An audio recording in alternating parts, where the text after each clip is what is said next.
नमस्कार, मैं आपके साथ के राणा। कनाडा धीरे धीरे भारत विरोधी लोगों का अड्डा बनते जा रहा है।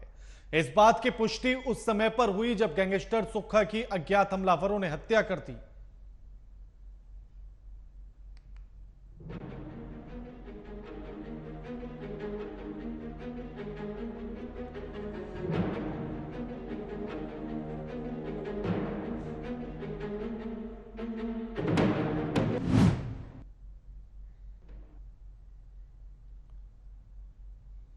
भारत से फरार होकर कनाडा में छुपे एक और गैंगस्टर की कनाडा में हत्या कर दी गई।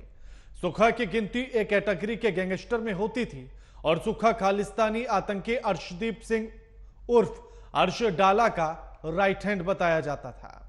अब इसके बाद क्या कुछ मायने बदलेंगे और कनाडा ने जिस तरह से आरोप भारत पर लगाया था उन सब पर भी आज चर्चा होगी और इस हत्या के पीछे की पूरी कहानी क्या है उस पर भी चर्चा करेंगे। लेकिन उससे पहले यह रिपोर्ट देखिए।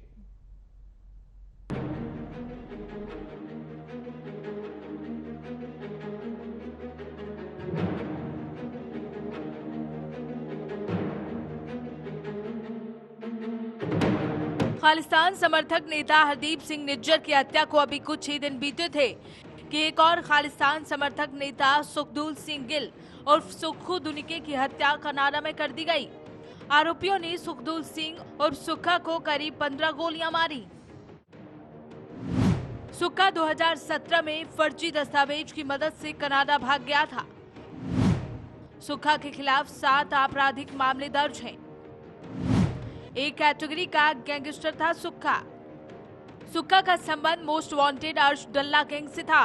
सुक्खा टारगेट किलिंग करने के लिए जाना जाता था। खालिस्तानी आतंकवादियों के खिलाफ अपनी कार्रवाई तेज करते हुए एनआईए ने अर्श डल्ला गैंग पर 10 लाख का इनाम रखा था। सुक्खा पंजाब, हरियाणा, दिल्ली और राजस्थान में दविंदर बम्बिहा गिरोह को फंडिंग दे रहा था और साथ ही अपना संगठन मजबूत कर रहा था। सुक्खा का झुकाव खालिस्तानी समर्थक संगठनों की ओर भी था। हालांकि वो ज्यादातर जबरन वसूली के लिए दूसरों को कॉल करता था और कॉन्ट्रैक्ट किलिंग में शामिल रहता था। वो अपने सहयोगियों की मदद से पंजाब और आसपास के राज्यों में अपराधों को अंजाम देने का काम करता था। पिछले साल 14 मार्च को सुक्खा ने जालंधर के मल्लिया गांव में एक कबड्डी मैच के दौरान अपने साथियों की मदद से कबड्डी खिलाड़ी संदीप सिंह नंगल की हत्या की साजिश रची थी। उसके खिलाफ पंजाब और आसपास के राज्यों में हत्या और अन्य गंभीर धाराओं के 20 से ज्यादा आपराधिक मामले दर्ज थे। AMB network bureau.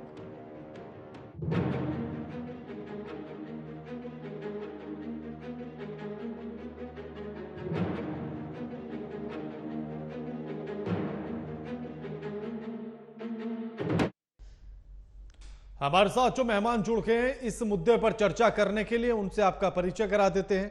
हमारे साथ कर्नल शिवदान सिंह जुड़ गए हैं, डिफेंस एक्सपर्ट हैं। निपुण आलम बयान हमारे साथ जुड़ गए हैं, फॉरेन एक्सपर्ट हैं। और वेद भूषण हमारे साथ जुड़ गए हैं, पूर्व एसीपी। आप तीनों का स्वागत है। कर्नल जी, सवाल पहला आप ही से है कि अब एक और हत्या खालिस्तानी आतंकी की कनाडा के भीतर हो गई है और इसकी जिम्मेदारी भी लॉरेंस बिश्नोई गैंग ने ले ली है कि हत्या उन्होंने कराई है। तो इसको सिर्फ गैंगवार समझा जाए या इसके पीछे की कहानी कुछ और भी हो सकती है? इसके पीछे की कहानी और ही हो सकती है, क्योंकि जिन एलिमेंट्स ने पहले निज्जर की हत्या कराई थी उनका एम उन्हें अचीव होता नजर आ रहा है, जिससे कनाडा और भारत के रिलेशंस में असर पड़ा है।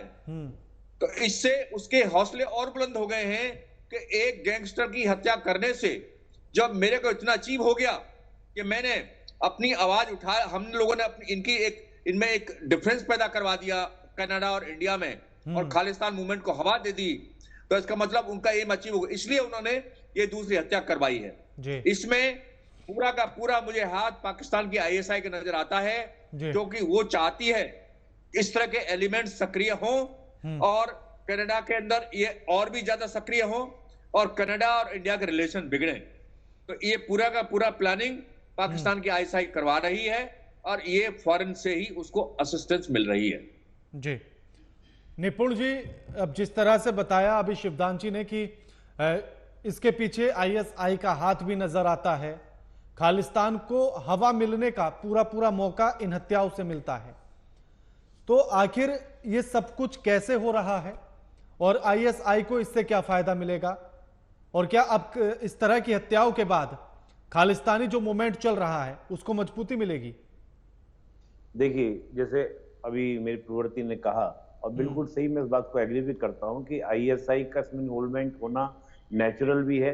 देखिए, अगर हम पाकिस्तान को देखें तो 47 के बाद से ही पाकिस्तान का रवैया इंडिया के अगेंस्ट एक मित्रवत नहीं बल्कि इंडिया को कमजोर किया जाए।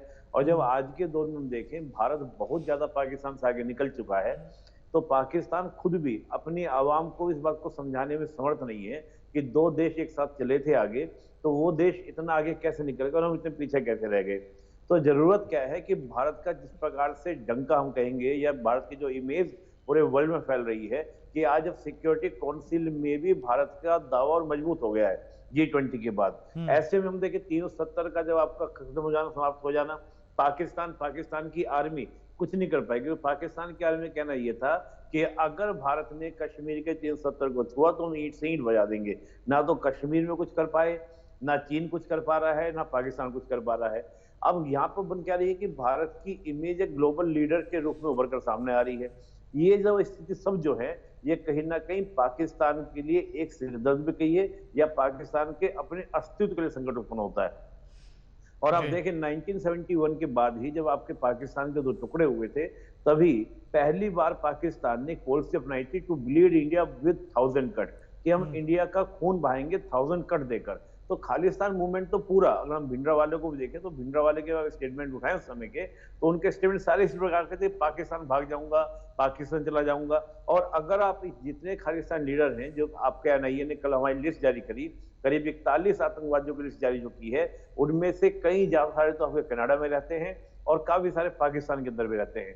और ये जो हत्याओं का दौर चल रहा है, जैसे पाकिस्तान के अंदर भी एक दो खालिस्तानी लीडर जो थे उसकी हत्या हुई, उससे पहले आप जून में निज्जर की बात करें, अभी जो सुक्खा की मर्डर हुआ है, इससे पहले भी एक दो हत्याएं हुई हैं।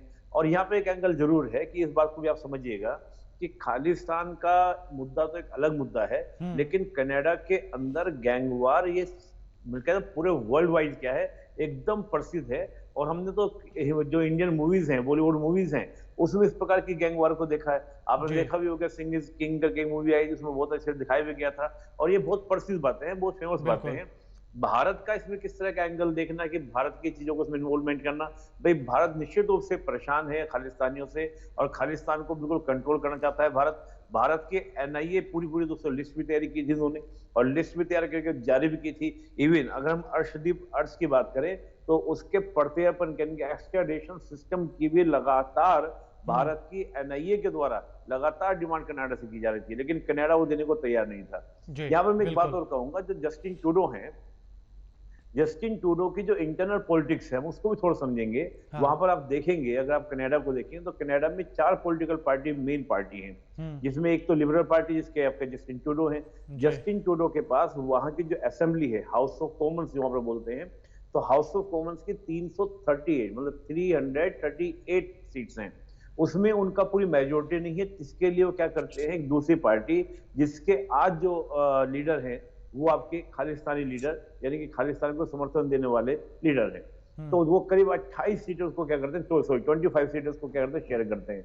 और 2-3 ऐसे जो हम देखें कनाडा के 10 प्रोविंस हैं, उन 10 प्रोविंस में 2 प्रोविंस ऐसे प्रोविंस हैं जो क्या है कि सिख अलगाववादियों के थोड़े से गढ़ बने हुए हैं। एक तो ओंटारियो की जो आपकी लेजिस्लेटिव असेंबली वहां की, यानी जो स्टेट जैसे हमारे यूपी बिहार की लेजिस्लेटिव असेंबली होती है, ऐसे ओंटारियो की जो लेजिस्लेटिव असेंबली है 2017 में तो उसने एक रेजोल्यूशन पास किया, और रेजोल्यूशन पास करके 84 के जो दंगे हुए थे भारत के अंदर उसको जेनोसाइड करार दिया था। तभी से आप देखें 2017 के बाद से रिलेशन क्या है, खराब हो गए रिलेशन। अब जगमीत सिंह वो है उसके जो पार्टी है एनडीपी के लीडर वहां पर है। तो यहाँ पर जस्टिन ट्रूडो एक तो इंटरनल पॉलिटिक्स को लेकर, दूसरा क्या है कि हाल के दिनों में चीन और कनाडा के संबंध खराब हुए हैं। और आप जानते हैं कि एशिया का दबदबा पूरी दुनिया में है, या तो चीन या तो भारत। पूरी दुनिया दोनों देशों के साथ संबंध बनाने को तैयार है। और हाल के दिनों में क्या हुआ कि चीन के और कनाडा के संबंध हुए खराब। तो यहाँ जस्टिन ट्रूडो कहीं ना कहीं बैलेंस कराने का प्रक्रिया लेके चल रहे हैं। दूसरा, इंटरनल भी अपने आप को मैसेज देने का प्रयास कर रहे हैं कि मैं बहुत ही सशक्त पीएम हूं, कि जब दुनिया में भारत हो रहा है तो मैं भारत के सामने क्या खड़े होने की क्षमता रखता हूं, भारत के सामने एक स्टैंड रख सकता हूं। तो इस तरह का बिल्कुल, आप बिल्कुल। नजरिया देखेंगे। जस्टिन हाँ। ट्रूडो अपनी इंटरनल पॉलिटिक्स, यहाँ पे आईएसआई का भी इन्वॉल्वमेंट है। दूसरा, खालिस्तानी जो है वो अपने इन्वॉल्वमेंट लेके चल रहे हैं, और भारत सरकार का इसमें कोई इन्वॉल्वमेंट नहीं मैं मानता, क्योंकि भारत सरकार इस वक्त से बोल भी रही है और खुद कह दिया भारत सरकार ने कि आप सबूत दिखाइए, हम जांच के लिए तैयार हैं, हम बिल्कुल। आपका जांच में पूरा पूरा सहयोग करेंगे। बिल्कुल, इससे बड़ा बिल्कुल। और क्या होगा कि बिल्कुल। कोई देश। और मैं बस एक लास्ट एक लाइन और हाँ। बोल दूं, जो जस्टिन ट्रूडो ने पार्लियामेंट में कहा कि संप्रभु राष्ट्र है। मैं थोड़ा सा दर्शकों की जानकारी के, आपके दर्शकों जानकारी के लिए, कि देखिए ब्रिटेन की जब हम आजाद हुए तो ब्रिटेन में चाहे ऑस्ट्रेलिया की हम बात करते हैं, कनाडा की बात करते हैं, भारत की बात करते हैं, भारत ने अपने आप को एक डेमोक्रेटिक रिपब्लिक बनाया। लेकिन अगर आप आज भी जाकर सर्च करें तो कनाडा का जो हेड ऑफ स्टेट है वो आज भी ब्रिटेन की रानी है, यानी कि ब्रिटेन का राजा रानी, यानी कि उसी को वे लेके चल रहे हैं। हम लोगों ने अपने आप को फुल्ली सोवरेन बनाया था। तो एक तो ब्रिटेन का, ये कनाडा का ये कहना कि हमें सोवरेन स्टेट है, इस पर भी क्वेश्चन मार्क है। और दूसरा हम देखें, जो आज कनाडा की पूरी इकोनॉमी और डिफेंस की हम बात करें, वो पूरा अमेरिका के द्वारा गाइडेड होती है। हाँ, ये जरूर है कि इन देशों के द्वारा एक I5 करके संगठन बनाया हुआ है, जो हम देखें जो एंग्लोस्फेयर कंट्रीज हैं उन सबका ग्रुप से। लेकिन वहां भी आप देखेंगे सबने अभी जो बाइडेन साहब को 26 जनवरी के लिए इनवाइट कर लिया है। तो मुझे नहीं लगता कि इस प्रकार का मुद्दा बहुत ज्यादा बना पाएगा कनाडा। और सुर भी थोड़ा सा बदलने लगे हैं। अपोजिशन पार्टी के जो लीडर है उनका स्टेटमेंट में आज भी सुन रहा था, उनका कहना था कि जो इस प्रकार की बातें ट्रूडो साहब बोल रहे हैं तो उसका सबूत तो दें। विदेश मंत्री का मैंने स्पीच सुना, आपने सुना भी होगा, वो अब तक ये नहीं कह पाई है कि हमारे पास में किसी तरह का कोई सबूत है। सबूत तो दें कि कोई भी एलिगेशंस, आरोप लगाने से कोई मतलब। लौटता हूं निपुण जी, लौटता हूं मैं। हाँ, लौटता हूं मैं। वेद जी, अब ऐसे में सवाल ये है कि आखिर इस तरह की घटनाएं होंगी तो कनाडा और भारत के रिश्तों पर असर पड़ेगा, तो इसको रोकने के क्या रास्ते नजर आते हैं? देखिए राणा जी, केवल कनाडा और इंडिया का ही सवाल नहीं है। जो सेपरेटिस्ट हैं, टेररिस्ट हैं, अमेरिका में आपने देखा, यूके में आपने देखा, ऑस्ट्रेलिया में आपने देखा कि पूरे वर्ल्ड के अंदर जिस तरह से इंडिया के खिलाफ एक कैंपेन चलाया जा रहा है कि किस तरह से खालिस्तान बनाया जाए, तो एक तरह से कोल्ड वार है। परंतु इस कोल्ड वार के अंदर कनाडा सबसे अग्रणी है, नंबर 1 पर है, क्योंकि वहां मैक्सिमम जो सिख कम्युनिटी है वो वहां पर रहती है। ऑस्ट्रेलिया में भी रहते हैं, अमेरिका में भी रहते हैं, यूके में रहते हैं। पर उन तमाम कंट्रीज ने अभी G20 के दौरान ये कमिटमेंट किया कि हम उनको अपनी सॉइल के ऊपर इस तरह से इंडिया के खिलाफ कोई भी एक्शन नहीं लेने देंगे। और जो ऋषि सुनक हैं यूके के प्राइम मिनिस्टर, उन्होंने उसमें एक्शन की भी शुरुआत कर दी है। तमाम जो लोग जिन्होंने झंडे की बेइज्जती करने की कोशिश की थी उनको आइडेंटिफाई किया जा रहा है। दिल्ली में उनके खिलाफ मुकदमा दर्ज है पार्लियामेंट स्ट्रीट थाने में, जिसकी जांच अब NIA कर रही है। अब ये जो कोल्ड वार शुरू हुई है, अब इसमें जो जस्टिन ट्रूडो हैं उन्होंने अपने पैर में कुल्हाड़ी मार ली है, क्योंकि जिस तरह से वहां पर डिफेंड किया जा रहा है टेररिस्ट को और सेपरेटिस्ट को, पूरा दुनिया इस बात को समझ चुकी है। जो निज्जर की जहां तक डेथ के संबंध है, निज्जर एक सेपरेटिस्ट ही नहीं था, he was a criminal also. उसके ऊपर तमाम तरह के जो भारत में जो प्रिकॉशंस लिए गए थे, लीगल एक्शंस लिए गए थे, उसके ऊपर अवार्ड डिक्लेयर किया गया था, उसकी अरेस्ट के ऊपर किया गया था। आपको याद होगा कनिष्का बॉम्बिंग में भी उसका नाम आया था, जिसको कि कनाडा की गवर्नमेंट पूरी तरह से फेल हो गई और कनिष्का के जो एक्यूज थे वो सारे अदालतों ने बरी कर दिए। इसका मतलब उस केस की पैरवी सही ढंग से कनाडा ने इंटेंशनली नहीं की। तो ये कोल्ड वार पुरानी है, क्योंकि वहां पर ऐसे टेररिस्ट और ऐसे ऑर्गेनाइजेशंस हैं, बब्बर खालसा है, KCF है, दुनिया भरे के वहां पर दुकान खोलकर बैठे हुए इंडिया के खिलाफ। वो खालिस्तान जो मूवमेंट है, आपने देखा किस तरह से इंदिरा गांधी के मर्डर के बाद हुआ। अब आप देखिए कुछ महीने पहले ही वहां पर एक 5 किलोमीटर लंबा जुलूस निकाला गया, जिसमें मिसेज गांधी व्हाइट साड़ी के अंदर, उसके ऊपर खून के धब्बे लगे हुए हैं, एक टेररिस्ट गोली चला रहा है। वहां की गवर्नमेंट कोई एक्शन नहीं लेती। ठीक है, आपका देश सॉवरेनिटी आपकी है, आप डेमोक्रेटिक तरीके से, पर अपनी सॉइल पर दूसरे कंट्री के खिलाफ आप किस तरह से मूवमेंट चला रहे हैं या उसको चलाने की इजाजत दे रहे हैं डायरेक्ट रूप से, तो कहीं ना कहीं कनाडा अब बिल्कुल एक पकड़ में आ गया, पूरी दुनिया उसको देख रही है। और तमाम जो उसके जो 5 कंट्रीज हैं जिनको 5 आइज बोला जाता है, ऑस्ट्रेलिया, अमेरिका, उन्होंने भी इस मामले में उनको सपोर्ट नहीं किया है। इससे पहले भी जब जस्टिन ट्रूडो इंडिया आए थे तो उनके साथ में एक टेररिस्ट को भी लेकर आए थे। तो क्या एक देश के प्राइम मिनिस्टर को ये नहीं पता कि उनके डेलीगेशन में जो एक शख्स ज्वाइन कर रहा है उसकी टेररिस्ट एक्टिविटीज में इंडिया को डिमांड है, वो वांटेड क्रिमिनल है किसी टाइम में। और जहां तक अभी जो सुक्खा का हुआ है, कल को जस्टिन ट्रूडो कहेंगे इसके हत्या में भी इंडियन गवर्नमेंट का हाथ है, जबकि उनके पास अनफाउंडेड एलिगेशन है। कोई एविडेंस उन्होंने अभी तक किसी प्लेटफॉर्म पर नहीं दिए, अपने पार्लियामेंट में भी नहीं दे पाए, इंडिया आकर भी नहीं दे पाए। अब वो तो एलिगेशन लगाएंगे उनका जहाज खराब हो गया, इसमें भी इंडिया का हाथ हो सकता है। तो ये जो तमाम जो इस तरह की जो सोच है, केवल अपनी जो पॉलिटिकल जो राजनीतिक जमीन को मजबूत करने के लिए किसी देश के खिलाफ बोलना। और हमारे भारत की सरकार ने बहुत मुंह तोड़ जवाब दिया है। जैसे उन्होंने हमारे डिप्लोमेट को लगाया, बहुत शार्प रिएक्शन, और देन एंड देयर उनके डिप्लोमेट को 5 दिन के अंदर छोड़ने के लिए भारत को कह दिया गया। उसके बाद में उन्होंने कहा कि एक एडवाइजरी जारी की कि इंडिया जाएं तो बहुत सोच समझ कर जाएं। इंडिया ने भी तुरंत उनको मना कर दिया कि हम आपको वीजा एक्सटेंड नहीं करेंगे जो वहां से इंडिया आना चाहते हैं। तो ये जो कड़वाहट आ गई है, और पुलिस भारत की जो पोजीशन है बहुत स्ट्रांग है, क्योंकि उनका अपना डोमेस्टिक फेलियर है। उस डोमेस्टिक फेलियर पर आप इंडिया के ऊपर नहीं ला सकते। अब उनकी मजबूरी है कि जो सिख वहां पर सीनेटर्स हैं, ना चाहते हुए भी उनको उनका साथ लेना पड़ रहा है, नहीं तो उनकी सरकार आज ही अभी गिर जाएगी उनकी सरकार। तो वो जो डिक्टेट करते हैं वहां, जो सेपरेटिस्ट बैठे हुए हैं, टेररिस्ट बैठे हुए हैं, उनको उनकी बात माननी पड़ती है, उनकी मजबूरी बन चुकी है। परंतु आज नहीं तो कल उनसे जवाब मांगा जाएगा। वहां की पब्लिक पूछेगी, वहां की जनता पूछेगी, हम लोग पूछ रहे हैं, आप लोग पूछ रहे हैं, पूरा हिंदुस्तान पूछ रहा है कि आप हमारे खिलाफ इतना जहर क्यों उगल रहे हैं। इस देश के इसने आपका क्या बिगाड़ा है? आपको सम्मान दिया, आपको इज्जत दी, G20 में आपको बुलाया, पूरे सम्मान के साथ रखा गया, परंतु फिर भी आप हमारी सॉइल पर आकर ही हमारे खिलाफ ही एक बोलने के लिए एक कड़वाहट आप पैदा करना चाहते हैं। तो इसकी जिम्मेदार कनाडा की सरकारें हैं। हाँ, बिल्कुल बिल्कुल।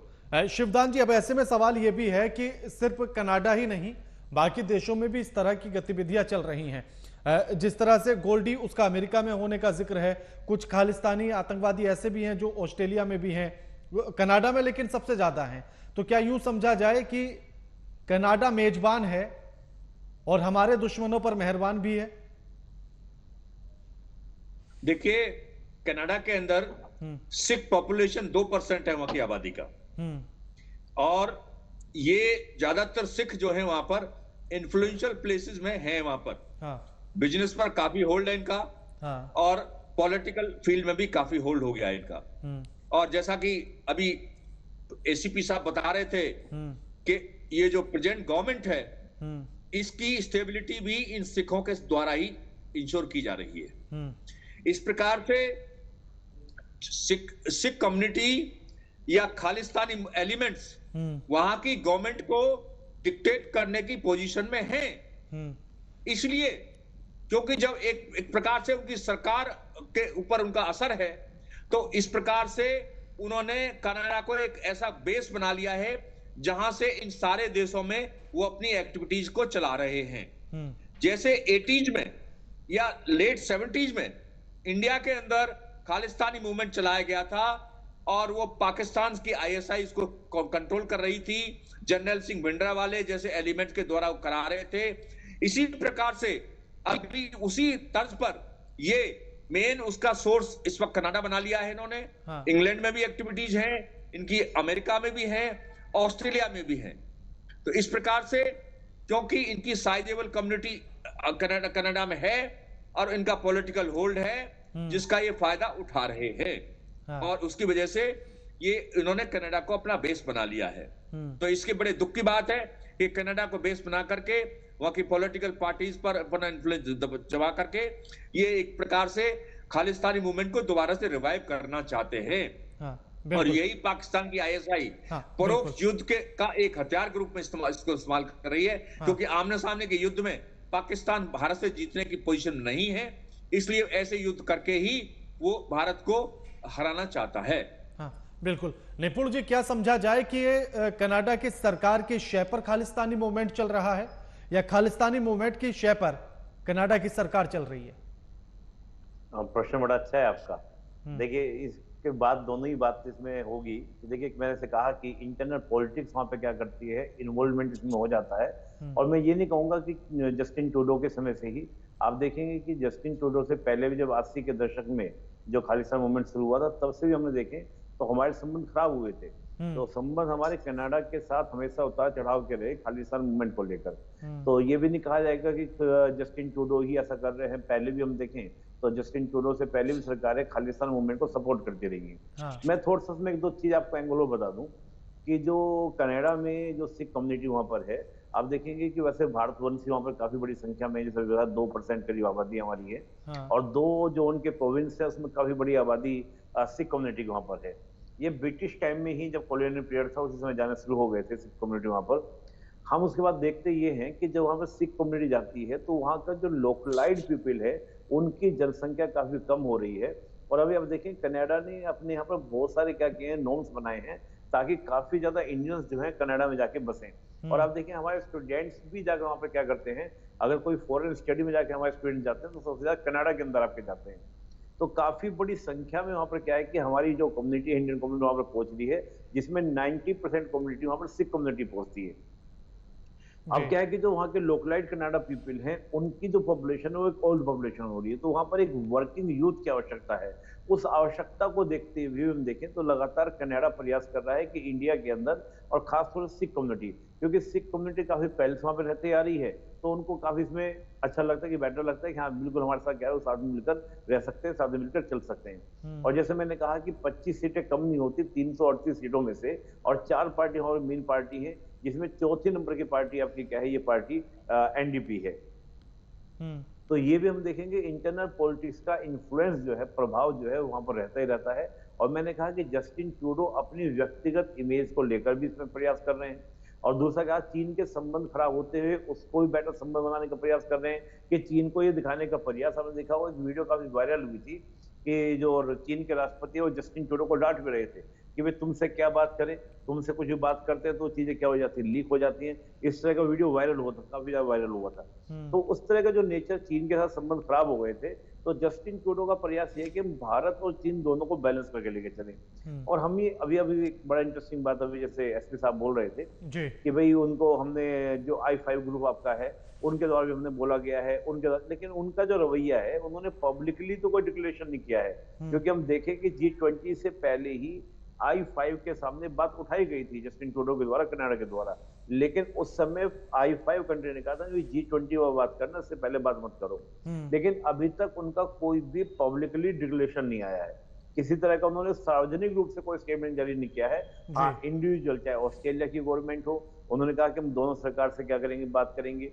अमेरिका ने इस बात को बोला है कि हमारे लिए दोनों ही देश महत्वपूर्ण हैं, हम दोनों देशों के बीच में, हाँ अमेरिका थोड़ा सा कंफ्यूज है कि हम किस प्रकार इसको मेंटेन करें। तो रही बात यह कि खालिस्तान की वजह से, तो खालिस्तान की वजह से कनाडा की सरकार या खालिस्तानी मुद्दे के कारण ये बात ज्यादा उचित लगती है। कनाडा की वजह से खालिस्तान समस्या है ऐसा नहीं कहा जा सकता, क्योंकि पाकिस्तान का इन्वॉल्वमेंट इसमें ज्यादा है, क्योंकि पाकिस्तान समर्थित ये सारे खालिस्तान लीडर हैं। और आप देखिए जब करतारपुर कॉरिडोर बना था तो इमरान खान जिस समय उसकी घोषणा की थी करतारपुर कॉरिडोर की सहमति की, तो उस समय भी जो उनके पीछे खड़े हुए लीडर थे वो यही खालिस्तानी लीडर हुआ करते थे। तो पाकिस्तान का इन्वॉल्वमेंट इसमें ज्यादा है। हाँ ठीक है वेद जी, अब ऐसे में सवाल यह है कि एक तरफ तो G20 की सफलता की बात हम कर रहे हैं, और उसके G20 की सफलता के तुरंत बाद अगर इस तरह की खबरें आती हैं, और अगर कनाडा में ऐसे मूवमेंट हैं या फिर अन्य देशों में भी ऐसे मूवमेंट चल रहे हैं, तो फिर हम G20 की सफलता को कैसे देखेंगे? देखिए राणा जी, G20 तो बिल्कुल सफल रहा, पूरे दुनिया में उसकी तारीफ की गई है। हाँ। परंतु किसी दूसरे सॉइल के ऊपर यदि इंडिया के खिलाफ, भारत के खिलाफ यदि कोई एक्शन ऐसा होता है तो हमें पूरा राइट है। आपने देखा 9/11 जब अमेरिका में हुआ तो उन्होंने पाकिस्तान में आके बिन लादेन को मार गिराया। तो भारत को पूरी आजादी है, यदि भारत के खिलाफ किसी सॉइल के ऊपर कोई भी एक्शन होता है, और ये तो पूरा जितने सिख कम्युनिटी है आप उसको जिम्मेदार नहीं ठहरा सकते। जो कनाडा में, ऑस्ट्रेलिया, अमेरिका या यूके में जो सिख कम्युनिटी रह रही है वो बहुत बड़े देशभक्त हैं, उन्होंने बड़ी कुर्बानियां की हैं, बड़ी मेहनत करके अपने आप को कनाडा में एस्टेब्लिश किया है, बहुत लंबी तपस्या की है, जिसकी वजह से आज वो रईस भी हैं और पॉलिटिकली मजबूत भी हैं। तो पूरे जितने सिख कम्युनिटी को इसके लिए जिम्मेदार नहीं ठहराया जा सकता। अब जो गैंगस्टर्स हैं, गोल्डी बरार, लॉरेंस बिश्नोई, वो खालिस्तान की आड़ के अंदर अपना एक साम्राज्य चला रहे हैं, अपनी दादागिरी, गुंडागर्दी, बदमाशी कर रहे हैं, तो वो ना तो हिंदुस्तान के लिए देशभक्त हो सकते, ना कनाडा के लिए वो देशभक्त हो सकते? वो बिल्कुल, केवल बिल्कुल। क्रिमिनल है, उनका एक आपराधिक रिकॉर्ड है, हाँ, वो मर्डर और दूसरे तरह के तमाम ऑफेंसेस के अंदर हाँ। इन्वॉल्व रहे। तो केवल सिख कम्युनिटी के लिए हम लोग आइडेंटिफाई नहीं कर सकते कि पूरी सिख कम्युनिटी इन लोगों के साथ है। कुछ पोर्शन और बहुत ही छोटा पोर्शन है जो इस तरह की एक्टिविटीज में भारत के खिलाफ लगा हुआ है, और भारत ने बड़ी मजबूती से जवाब दिया है, और उम्मीद है कि शायद इससे और भी मजबूती से जवाब देंगे। मैंने 9/11 का आपको इशारा किया। बिल्कुल, बिल्कुल। आपको जब पाकिस्तान में हमारी तरफ से देखने की कोशिश की, हमारी जो भारत की सेनाएं हैं उन्होंने जाकर पाकिस्तान की टेरिटरीज में उनको बिल्कुल। जाके मुंह तोड़ जवाब दिया, और ये हमारा अधिकार है। अब वो भारत नहीं है जब हम गुलाम थे या किसी वजह से हमारी मजबूरी थी। आज हम हाँ। सक्षम हैं, दुनिया को मैसेज देने में हम बहुत पक्के मजबूत बिल्कुल, हैं, हम बिल्कुल। मैसेज दे सकते हैं, ये हमने साबित कर दिया है। और हाँ। कनाडा को भी अब समझना होगा कि ये वो भारत नहीं है जो हाँ। किसी टाइम गुलाम हुआ करता था, बिल्कुल जो वेद जी, बिल्कुल। गोरे लोग डिक्टेट करते थे, गोरी हाँ। चमड़ी के लोग डिक्टेट करते थे, वही हम मान लेते थे। अब वो टाइम चला गया, हम लोग ब्राउन ठीक, हैं, और ब्राउन जितने मजबूती के साथ बिल्कुल, जवाब बिल्कुल, देंगे, बिल्कुल। और दिया हाँ। है और आगे भी देंगे। बिल्कुल बिल्कुल, शुक्रिया आप तीनों मेहमानों का हमारे साथ चर्चा करने के लिए और इस बहस में जुड़ने के लिए। लेकिन सवाल यही है कि आखिर ये जो पूरा खालिस्तानी मूवमेंट चल रहा है, ये कनाडा की सरकार की शय पर है या फिर कनाडा की सरकार ही इन खालिस्तानी मूवमेंट की शय पर चल रही है? साथ ही ये भी कि भारत अब बदला हुआ भारत है, अगर कुछ भी उसके खिलाफ करने की कोशिश पूरी दुनिया में कोई भी करेगा तो मुंहतोड़ जवाब देना भी भारत अच्छे से जानता है। लगातार खबरों के लिए देखते रहिए एमओवी नेटवर्क। नमस्कार।